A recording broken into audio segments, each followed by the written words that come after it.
Okay, hopefully everybody can see me. My name is Kent. I changed the name of the channel again, and I'm calling the channel Bitcoin Believer and EOS San Diego because I do believe very strongly in Bitcoin, and I think Bitcoin's a very good way of monitoring what's going on and figuring out the direction of where the world is going as far as the economy is concerned. Because Bitcoin is that one stable thing in the world that I think kind of keeps everything grounded. It's like a rules-based currency, a rules-based technology that can be used as money, and that's what Bitcoin is. And I'll talk a little bit about that. I want to talk about Bitcoin as a way of monitoring things, and I also want to talk a little bit about EOS, and I want to talk a little bit about Ethereum, because there's very important distinctions I'd like to cover. But before I do that, I want to talk first about our Challenge app. I'll put the link below.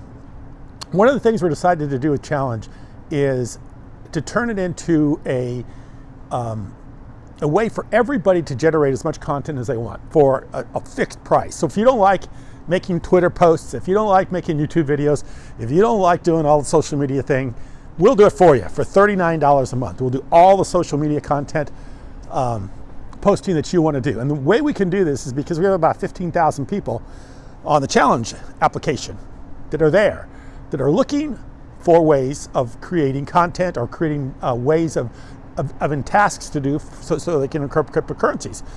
Challenge tokens or EOS tokens or any other kind of tokens, wrap tokens. So we can leverage that for you by creating content for whatever you want to do, your business, your personal, whatever. So I'll put the link below. If you want to sign up for it, it's $39 a month. An unlimited amount of content will generate for you. So I think anybody who wants to try that out at this price is going to be pretty happy, because it's going to be interesting how much content we can create for $39 a month. But I think we can do quite a bit. So if you want content, which content is king in this social media world that we live in, if you want to create content, we're giving you a tool to do it with very easily for one fixed price, and you can create all the content. We'll create all the content that you want to create. So give us what kind of content you want to create, and we'll create it for you. So back to the two things I know for sure are going to happen in the future. Absolutely 100% are going to happen in the future. Take it to the bank. The first thing is we're going to have more inflation, and the second thing is Bitcoin is going to be around for a long, long time. Bitcoin's not going anywhere, and neither is inflation. So I want to talk about Bitcoin for a second. I don't know how old the people are that listen to my channel. Most people that have listened to this know that I'm 62 years old, so I've been around for a few years. But there's a guy by the name of Art Laffer, and he was around in the Reagan administration. He was the economic advisor for Ronald Reagan. He was the one that came up with Reaganomics. Pretty intelligent guy. I always kind of like Art Laffer because he was really energetic. He was a quick mind. You could see he was a very intelligent guy. I didn't always agree with his policies, the Reaganomics things. I didn't really ever always agree with, but I always did appreciate his intelligence and his ability to think.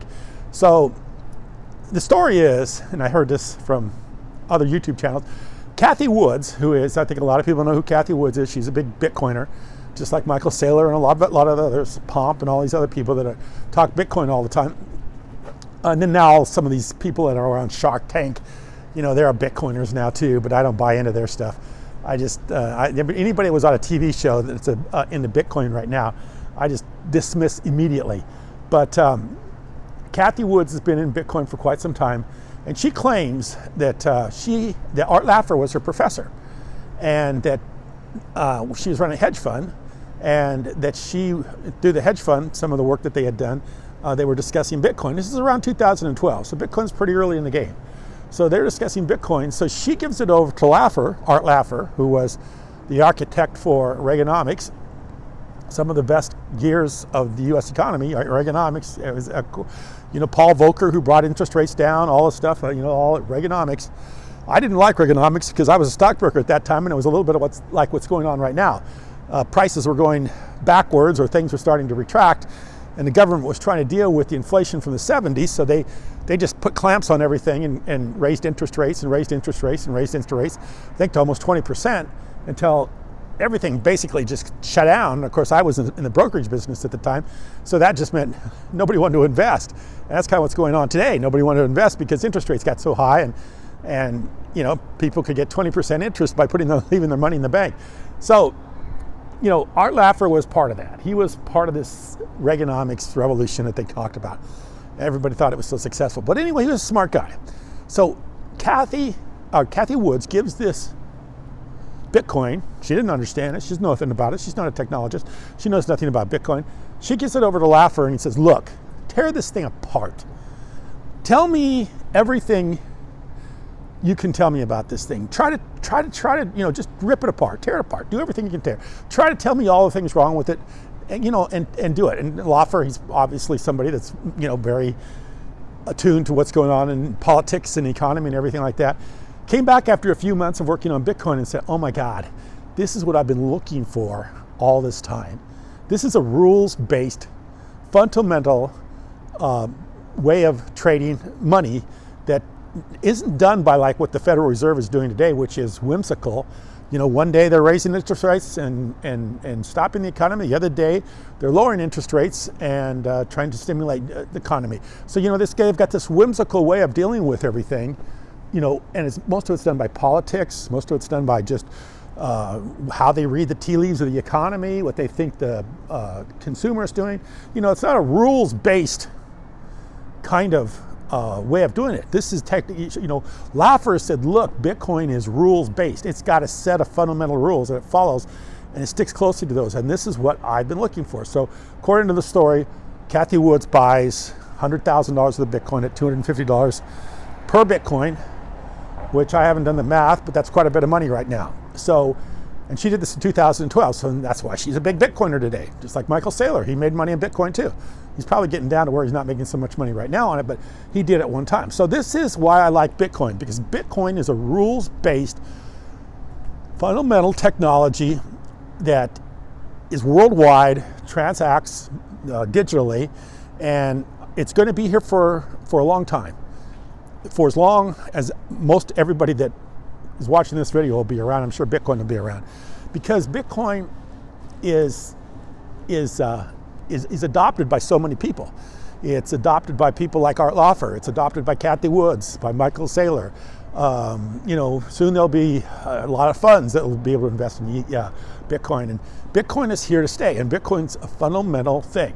And one of the reasons why I put Bitcoin in the name of my channel is because Bitcoin is a good way of finding out kind of a rules-based technology that gives you some platform to figure out what's going on in the economy of currencies, and also a way of judging and determining how other cryptocurrencies are doing. You know, the cryptos don't do well if Bitcoin's doing poorly, and that's one of the problems we have right now. Bitcoin's not rallying, and going up, so the other cryptos aren't.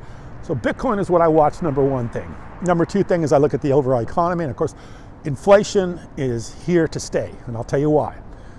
Last time I looked, they have this debt calendar or debt website where you can track the debt of the U.S.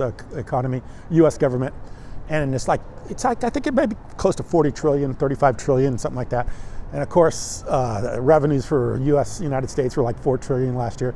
So you got 4 trillion in revenues, you got 40 trillion in debt. You know, if that was me or you would never borrow another penny. But since it's the federal government, you know, they continue to borrow money through the Federal Reserve. But if you have that much debt and you have that kind of revenues, chances are you'll never pay the debt off. And that's exactly what's happening here. The US government will never pay off their debt. The debt is never going away. So if the debt can't be paid off, you have two ways of dealing with that. The first way is you can go bankrupt. You can go you can default on the debt. Of course, the U.S. government's not going to do that. They're never going to default on the debt. And the second way you can deal with that debt is you can inflate it away, and that's exactly what they're doing. Is they're inflating away this debt problem they have. They're never going to pay it off. They're just going to inflate it away. And as much as they tell you right now, and like I say, it's a lot of psychology, a lot of game, a lot of smoke and mirrors. What they're telling you right now is we're going to raise interest rates. We're going to raise interest rates until the asset prices come down. And when the asset prices come down, so will the price of everything else. So when they raise interest rates and your house, it gets harder to borrow or buy a house because the interest is more expensive, money becomes more expensive, then housing prices will come down. And that's what they're doing right now. They're going to raise interest rates, tell people, till the asset prices come down. And that's what they're hoping happens. And that's kind of their tool that they're using. That's their main tool. But the long-term effect of that is if they drive down asset prices too far, then we have deflation. And also here in California, tax revenues will go down because you're taxed on the value of your house. If they drive down revenues too much, or if your house falls down too much in value, that's a lot of people have a lot of their wealth stored in their house or their home. So if that goes down, you can't get the home equity loans. You may not be able to borrow money against it. You may not be able to do other things. So that just gives you less money to work with, gives business less money to work with. And so eventually the prices of everything's going to come down. And they don't want that because that's deflationary. And they want the economy to continue to grow. So they're going to continue to do the inflation at the same time, making you think that they're fighting inflation when really the overarching principle here is that we're going to inflate away this debt. And that's exactly what they're doing. They're going to inflate away this debt by printing money. And I think the longer this goes on that way, the harder it's going to be to hide it. Right now, they can hide it because of being able to lower these interest rates or raise the interest rates at their however they read the economy and however the politics is swaying or whatever's going on in the world. That's what they're doing.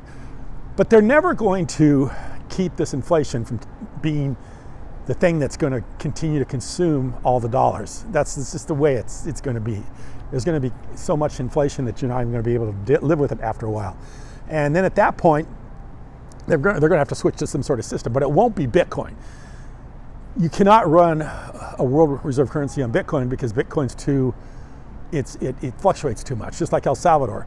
You know, they're trying to run the economy on Bitcoin, but when Bitcoin goes from 20,000 to 60,000 in a few months, or can go from 5,000 to 60,000 in a few months, you can't run a world currency on that much fluctuation. So Bitcoin at this point in the world time fluctuates too much for it to be a world currency or world reserve currency. So US dollar will continue to be the world reserve currency. So they're going to continue to do this, but they got to make themselves look like they're not printing too much money or trying to do too much to just basically say, hey, look, all we're going to do here is just print money. We're not going to do anything else. And that's exactly what they're doing. They're just printing money and not really doing much else. Who cares about the growth of the economy? Who cares? And I think it's going to probably get to a point where there will be a digital currency, a U.S. Digital currency, will be a whatever they call it, central bank digital currency. There will be that, and the reason they're going to have to do that is because they're going to have instant responses by people. They're going to have to be able to put money in people's accounts when the inflation gets so bad that people can't afford anything. And that's probably the direction that we're heading. Now back to Bitcoin versus the other cryptocurrencies. Bitcoin at this point in time, with Ethereum going to 2.0, being the only one that has a energy-based component to it. So the computing power, which requires energy, electricity, is how Bitcoin is mined. None of the other coins have that. Ethereum did have it, but none of the other coins do have that. So the difference between Bitcoin and EOS or Ethereum is that Bitcoin has an energy component. EOS and Ethereum do not now. So when you don't have an energy component, something connected to the real world, then you have to be in governance. Then what determines, the policy and everything else about the digital currency is who's in control of it, the governance of it. And one of the reasons why I'm talking about Bitcoin and some of these other things right now is because I think EOS, with the governance they have right now, being the ENF, is in a pretty good hands. They're in pretty good, what I'd say solid as hands as you can have in the crypto world. The ENF being out of Canada. Like I said, I'm very familiar with those guys. I think they do a good job. I think they have control of the token, and I think they're doing everything they can do to grow it and continue to make it a better token. So at this point, I'm very confident that EOS is going to be a player in the future. Plus, I think that EOS, with the waiver from the Security and Exchange Commission, means that it's going to be around for a long time, as well as Ethereum and Bitcoin. So that's the reason why I'm talking a little bit more about Bitcoin, talking a little bit more about the economy, because I do believe at this point, the original guys with EOS, Block One, basically took the money and bought Bitcoin. So they turned an ICO into Bitcoin. And then, of course, Dan Lemmer spent a lot of time talking about governance. The reason he spent a lot of time talking about governance is because now that's the way the token is being run, or token is run by governance, by how you want to structure it, how you want the block producers to work, how they want to interact with each other, how they interact with the community. All that's governance, and that's what's going to determine. That's kind of like the centralized component of the digital currency, which is governance, which I think EOS has some of the best governance there is. Way better than Cardano, way better than all these other, Solana, all these others. I think the best one out there, the most proven, is EOS, and I think it's the one that's going to be around for the longest. But Ethereum obviously has, first mover advance. They were the first mover in the space, so they're the ones that have kind of that position. And of course, EOS has great governance with a token that's been cleared by the Security and Exchange Commission, which not too many other tokens have that. So right now, EOS, yes. Ethereum, yes. And of course, Bitcoin, yes. Those are the three I want to talk about, and the US economy, and the world economy, and what's going to happen in the future. And like I say, what's going to happen in the future is inflation. More and more and more and more inflation. And these people, and I kind of get into with my friend Mel. He wrote me on my last YouTube video. My friend Mel in London, who's into EOS, is on the call every week, every Wednesday on Discord. Tells me that the housing prices are coming down. They probably are, Mel. In the short term, they're probably coming down because they're raising rates, making it more expensive for people to borrow money, making the house prices go down because it's harder to borrow money. But in the long term, and I'm talking maybe a year or two out, they're going back up, and they're going back up in a huge, huge way. And every time they go up, they're going to go up bigger and bigger and bigger. Just like every time Bitcoin takes a jump, we're in a withdrawal time with Bitcoin coming back to 20,000. Last time it was at 60,000. Bitcoin may be up over 100,000 very quickly, or 200,000. So you're going to keep seeing these wider and wider swings. You're going to see more swings with Bitcoin and with the inflation. The inflation's going to get higher and greater, and Bitcoin's going to get more and more.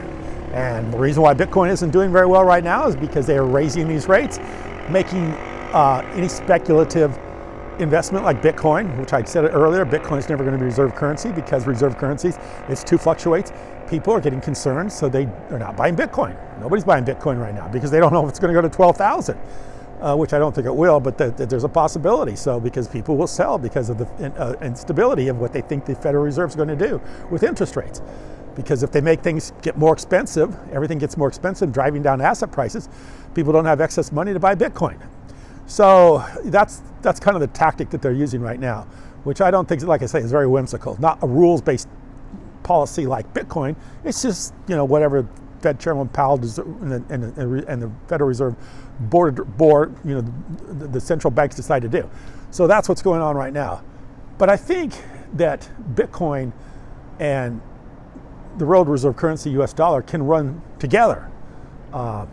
They can run concurrently together. So that's what's happening right now. It's like it's El Salvador. El Salvador is on Bitcoin, but they also have dollars there too. So those two, the currency and the digital currency are running together.